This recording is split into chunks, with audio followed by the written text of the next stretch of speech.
சமூகம் நமக்கு என்ன கத்து கொடுத்துட்டு இருக்கு தெரியுமா? யாரையும் நம்பாத.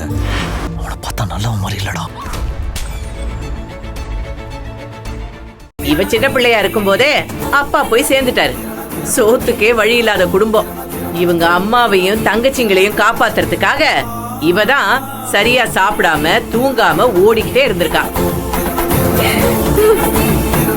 இப்ப எங்க வீட்டுக்கு வந்ததுக்கு அப்புறமும் அதையே தான் பண்ணிட்டு இருக்கா. என்ன உன் கத்தலுக்கு இவன் வேணா பயப்படுவான், நான் பயப்பட மாட்டேன். நான் சொன்னதுல ஒரு வார்த்தை பொய்யா இருந்தா நீ சொல்லு. இங்கேயே உன் கால்ல விழுந்து நான் மன்னிப்பு கேக்குறேன். சொல்லுடி. பாத்தீங்களா டாக்டர் எப்படி நிக்கிறான்னு? பாத்தீங்கல்ல, நான் சொன்னதுதான் உண்மை. சரியா சாப்பாட்டுக்கே வழி இல்லாம இருக்கிறவ உடம்புல குறை இருக்குமா? ஏன் பிள்ளைகிட்ட குறை இருக்குமா? அப்படியே குறை இருந்தாலும் அத பத்தி கவலைப்பட வேண்டியது நான். எனக்கு என் பொண்டாட்டிய பத்தி எந்த பிரச்சனையும் இல்ல. உங்களுக்கு என்ன? டேய், இவ குறைய பத்தி உனக்கு கவலை இல்லாம இருக்கலாம். எனக்கு என் குடும்பம் தழைக்கணுங்கிறதா முக்கியம்.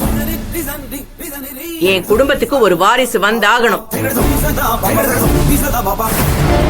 ஏண்டா புருஷனும் பொண்டாட்டியும் இவ்வளவு பேசுறீங்களே, அதுக்கு பதிலா டெஸ்ட் எடுத்து பாருடி. என்கிட்ட எந்த குறையும் இல்லன்னு ரிப்போர்ட்டை என் மூஞ்சில விட்டு எறிஞ்சிட்டு இவ போக வேண்டியதானே? எதுக்கு பயப்படுறா? இவகிட்ட குறை இருக்கிறதுனால தானே பயப்படுறா. மகா விடுங்க.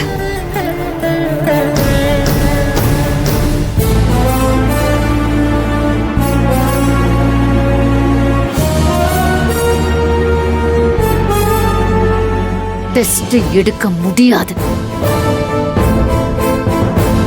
கோமா இல்ல, இதுக்கு மேல என் கால்ல விழுந்து கெஞ்சினாலும் டெஸ்ட் எடுக்க முடியாது. முடியாதுன்னு சொல்றதுக்கு காரணம் பயம் இல்ல, தன்மானம், சுயமரியாதை. என் தன்மானத்தையும் சுயமரியாதையும் விட்டு கொடுத்து என்னாலையும் அம்மாவாக முடியும்னு நிரூபிக்க வேண்டிய அவசியம் எனக்கு இல்ல, எந்த பொண்ணுக்கும் கிடையாது. குழந்தை எப்ப பெத்துக்கணும்னு முடிவு பண்றது புருஷனும் பொண்டாட்டியும் மட்டும்தான். என் அப்பா, அம்மா, மாமனார், மாமியார், கூட பிறந்தவங்க, சொந்தக்காரங்க, அக்கம் பக்கத்துல இருக்கிறவங்க, ஊர் உலகத்துல இருக்கிறவங்க எல்லாம் சொல்றாங்கிறதுக்காக குழந்தை பெத்துக்க முடியாது.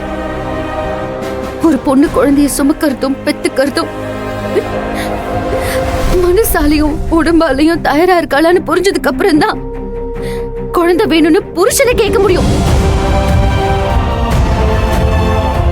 அங்க ஏன் பாக்குறீங்க? என்ன பாருங்க.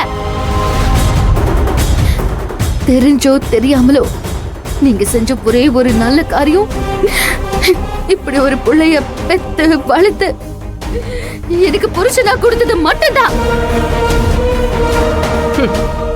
உனக்கு நல்ல புருஷன் கிடைச்சிட்டான், ஆனா அவனுக்கு நல்ல பொண்டாட்டி அமையலையே.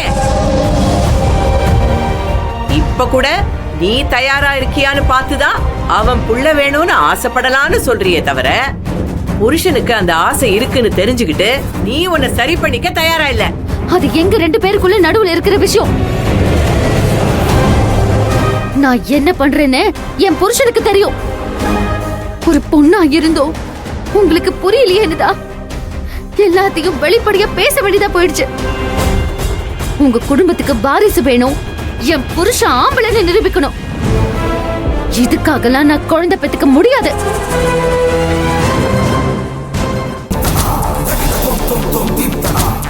எங்களை பத்தி எங்களுக்கு நல்லாவே தெரியும். நான் குழந்தை பெத்துப்பேன். என் புருஷனும் குழந்தை வேணும்னு ஆசைப்படுறாரு, அதுக்காக மட்டும் பெத்துப்பேன். அவர் என் மேல வச்சிருக்கிற காதலுக்கு நான் அவருக்கு கொடுக்கிற பரிசு அதுவாதான் இருக்கும். ஆனா உங்க அவசரத்துக்கெல்லாம் எங்களால குழந்தை பெத்து தரவும் முடியாது, லேட் ஆகுதுன்னு டெஸ்ட் பண்ணி ரிப்போர்ட்டை விட்டறியவும் முடியாது. எப்ப பிறக்கணும்னு விதி இருக்கோ அப்ப பிறக்கும். அப்படி ஒரு விதி உங்களுக்கு இருக்கான்னு தான் எனக்கு தெரியணும். சரி, அப்படி விதி இல்லனா அவர் எனக்கு குழந்தை, நான் அவருக்கு குழந்தை, அவ்வளவுதான்.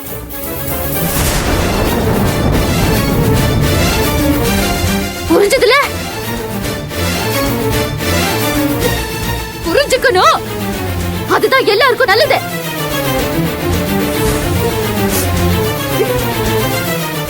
Sorry doctor.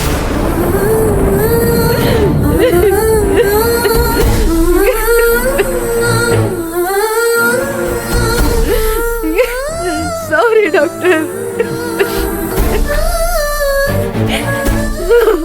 வா மகா, வா.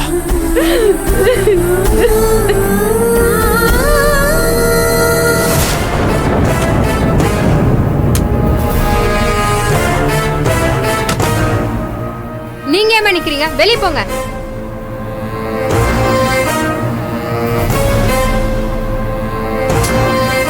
போ.